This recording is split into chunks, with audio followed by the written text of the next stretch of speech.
5 महिन्यांपूर्वीची गोष्ट आहे। देशाचे गृहमंत्री अमित शहा लोकसभेत भाषण देत होते। विषय होता बांगलादेशी घुसखोरांचा। लोकसभेत बोलताना अमित शहा यांनी बांगलादेशातून होणाऱ्या घुसखोरीसाठी पश्चिम बंगालच्या तृणमूल सरकारला जबाबदार धरलं होतं। अमित शहा यांचा आरोप होता की ममता बॅनर्जी यांचं सरकार बीएसएफला बॉर्डरवरती फेन्सिंग करू देत नाही। आता याच 5 महिन्यांनी पश्चिम बंगालमध्ये सत्ता परिवर्तन झाले। राज्यात तृणमूल काँग्रेसचं सरकार जात भाजपचं सरकार आले।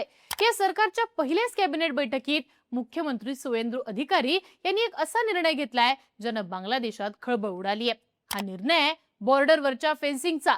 सुवेंदु अधिकारी यांनी 45 दिवसांची डेडलाईन ही सेट केली आहे। या डेडलाईन नंतर बांगलादेशी घुसखोर पश्चिम बंगालमध्ये प्रवेश करू शकणार नाहीत असा दावा केला जातोय। त्यातच 2 दिवसांपूर्वी बीएसएफ कडनं बांगलादेश बॉर्डरवरती फायरिंग झाली। या फायरिंग मध्ये 2 बांगलादेशी घुसखोरांचा खात्मा झालाय। यावर सुद्धा बांगलादेशात तीव्र प्रतिक्रिया उमटलेल्या आहेत। नक्की घडतंय काय? सुवेंदु अधिकारी यांनी आपल्या पहिल्या कॅबिनेट बैठकीत नेमका काय निर्णय घेतलाय? यामुळे बांगलादेशात खळबळ का उडाली आहे? ममता बॅनर्जी यांनी खरंच बॉर्डरवरच्या फेन्सिंगला विरोध केला होता का? भाजपचं सरकार घुसखोरी कशी थांबवणार आहे? बांगलादेश बॉर्डरवरती नेमकं घडतंय काय? सगळा विषय समजून घेऊयात आजच्या व्हिडिओतनं। नमस्कार, मी आरती आणि तुम्ही बघताय बोल भिडू। सगळ्यात आधी पश्चिम बंगालच्या सरकारनं काय निर्णय घेतलाय ते पाहूयात। सोमवारी पश्चिम बंगालच्या नव्या सरकारची पहिली कॅबिनेट बैठक झाली। या बैठकीत मुख्यमंत्री सुवेंदु अधिकारी यांनी अनेक मोठे निर्णय घेतले, पण यातला सगळ्यात महत्त्वाचा निर्णय होता बांगलादेशच्या बॉर्डरवरती कुंपण म्हणजेच फेन्सिंगचा। सुवेंदु अधिकारी यांनी घोषणा केली आहे पश्चिम बंगालला लागून असलेल्या बांगलादेशच्या बॉर्डरवरती फेन्सिंग उभारण्यासाठी बीएसएफला जेवढी जमीन लागेल तेवढी जमीन सरकारकडनं दिली जाईल। हे काम पुढच्या 45 दिवसात पूर्ण केलं जाईल असे आदेश सुवेंदु अधिकारी यांनी दिले। अधिकारी यांनी असा आरोप केलाय की या आधीच्या ममता बॅनर्जी सरकारनं आपल्या फायद्यासाठी केंद्र सरकार आणि न्यायालयाच्या निर्देशांचं पालन केलं नव्हतं, त्यामुळे बॉर्डरवरती फेन्सिंग होऊ शकलं नाही। पण आता आमचं सरकार 45 दिवसांच्या आत हे काम पूर्ण करेल असं सुवेंदु अधिकारी यांनी स्पष्ट केलंय। भारत आणि बांगलादेश यांच्यामध्ये तब्बल 4097 किलोमीटर लांबीची बॉर्डर आहे। गृह मंत्रालयाच्या माहितीनुसार या बॉर्डरपैकी जवळपास 3240 किलोमीटर भागावरती फेन्सिंग झालेले आहे। पण यापैकी 20% भाग म्हणजे 850 किलोमीटरची बॉर्डर ही अशी आहे जिच्यावरती अजूनही फेन्सिंग झालेलं नाहीये। यामध्ये 175 किलोमीटरच्या दुर्गम भागाचा देखील समावेश आहे। बांगलादेशच्या बॉर्डरला लागून भारताचे पश्चिम बंगाल, आसाम, मेघालय, त्रिपुरा आणि मिझोरम हे 5 राज्य आहेत। यापैकी पश्चिम बंगालची बॉर्डर ही सगळ्यात मोठी आहे। पश्चिम बंगाल आणि बांगलादेश यांच्यामध्ये तब्बल 2213 किलोमीटरची आंतरराष्ट्रीय सीमा आहे। यापैकी आतापर्यंत 1647 किलोमीटर बॉर्डरवरती फेन्सिंग झालेलं आहे, म्हणजे अजूनही 570 किलोमीटर लांबीच्या बॉर्डरवरती फेन्सिंगचं काम बाकी आहे।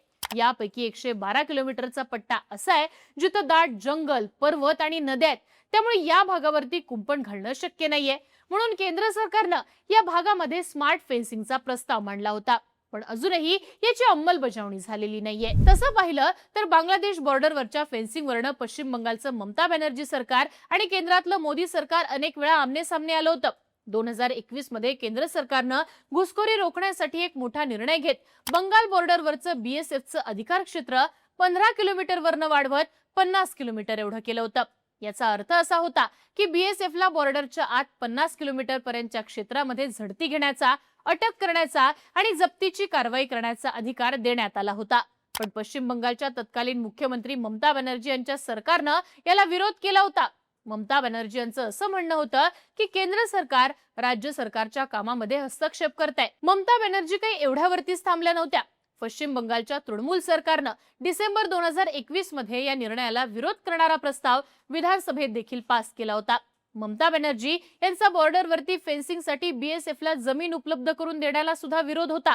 ममता बॅनर्जी यांचा असा दावा होता की पश्चिम बंगालमध्ये लोकसंख्येची घनता ही जास्त असल्यामुळे फेन्सिंगसाठी जमीन अधिग्रहणाचा विषय हा गुंतागुंतीचा आहे। ममता यांचं म्हणणं होतं की राज्य सरकारनं जिथं शक्य होतं तिथं जमीन उपलब्ध करून दिलेली आहे, पण पुढे सहकार्य करण्यासाठी केंद्र सरकारनं बीएसएफच्या अधिकार क्षेत्राचा विस्तार करण्याचा जो निर्णय घेतलाय तो निर्णय मागे घ्यावा। केंद्र आणि राज्य सरकारमधल्या या वादामुळेच फेन्सिंगचं काम काही पूर्ण होत नव्हतं।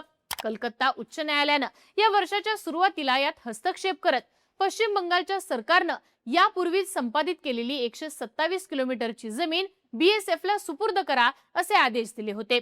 न्यायालयानं जमीन अधिग्रहणाचं काम अत्यंत संथ गतीनं सुरू आहे यावर देखील नाराजी व्यक्त केली होती।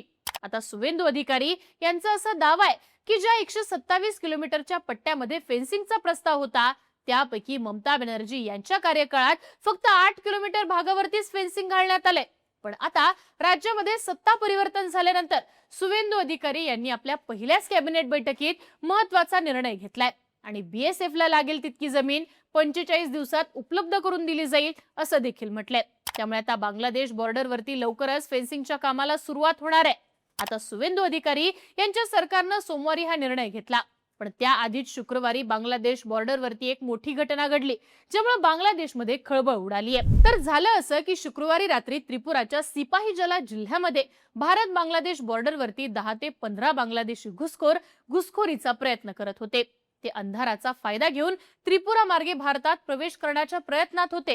पण त्याच वेळी बॉर्डरवरती गस्त घालणाऱ्या BSFच्या एका पथकाची त्यांच्यावरती नजर पडली.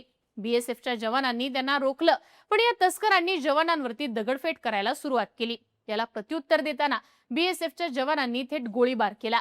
या गोळीबारात 2 बांगलादेशी घुसखोर हे ठार झालेत. नबीन हुसेन वय वर्ष 20 आणि मोहम्मद मुरसलीन वय वर्ष 40 असं ठार झालेल्या 2 बांगलादेशी घुसखोरांचं नाव आहे. ही घटना त्रिपुराच्या कमलासागर बॉर्डर पोस्ट जवळ घडली. हा सगळा परिसर तस्करीसाठी खूप प्रसिद्ध आहे. यामध्ये बॉर्डरच्या दोन्ही बाजूंकडच्या गावकऱ्यांचा सहभाग असल्याचं सांगण्यात येतं. या 2 घुसखोरांना गोळी लागल्यानंतर त्यांना तातडीनं रुग्णालयात दाखल करण्यात आलेलं, पण तिथं डॉक्टरांनी त्यांना मृत घोषित केलं. पोलिसांनी जी माहिती दिली आहे त्यानुसार या दोघांनी जखमी अवस्थेत असताना आपण बांगलादेशी नागरिक असल्याचं आणि आपला बॉर्डरवरच्या तस्करीत सहभाग असल्याचं कबूल केलं होतं. पोस्टमार्टम झाल्यानंतर त्यांचे मृतदेह बांगलादेशच्या बॉर्डर गार्डकडे सोपवण्यात आलेले आहेत. आता या गोळीबाराच्या घटनेवरती तसंच पश्चिम बंगाल सरकारच्या फेन्सिंग लावण्याच्या निर्णयावरती बांगलादेशातनं तीव्र अशा प्रतिक्रिया उमटल्यात. गोळीबाराच्या घटनेवरती प्रतिक्रिया देताना बांगलादेशच्या पंतप्रधानांचे राजकीय सल्लागार रुहुल कबीर रिझवी यांनी असं म्हटलंय की आम्हाला भारतासोबत मैत्रीपूर्ण संबंध हवेत, पण जर सीमेवर वारंवार रक्तपात होत राहिला तर चांगले संबंध टिकून ठेवणं शक्य होणार नाही. सुवेंदू अधिकारी यांच्या सरकारनं फेन्सिंग बाबत जो निर्णय घेतलाय त्यावरती प्रतिक्रिया देताना बांगलादेशचे परराष्ट्र व्यवहार सल्लागार हुमायून कबीर असं म्हणाले की अशा काटेरी कुंपणांनी बांगलादेशला घाबरवता येणार नाही. बांगलादेशचे लोक आणि बांगलादेशचं सरकार याला घाबरणार नाहीये. एकंदरीतच काय तर पश्चिम बंगालमध्ये सत्ता मिळताच भाजपचे सुवेंदू अधिकारी यांनी बांगलादेशी घुसखोरांना रोखण्यासाठी कडक पावलं उचलायला सुरुवात केली आहे. सरकारनं BSFला 45 दिवसांच्या आत फेन्सिंगसाठी जमीन उपलब्ध करून देण्याचा निर्णय घेतलेला आहे. त्यामुळे घुसखोरांना या मार्फतच इशारा दिला असं म्हटलं जात आहे.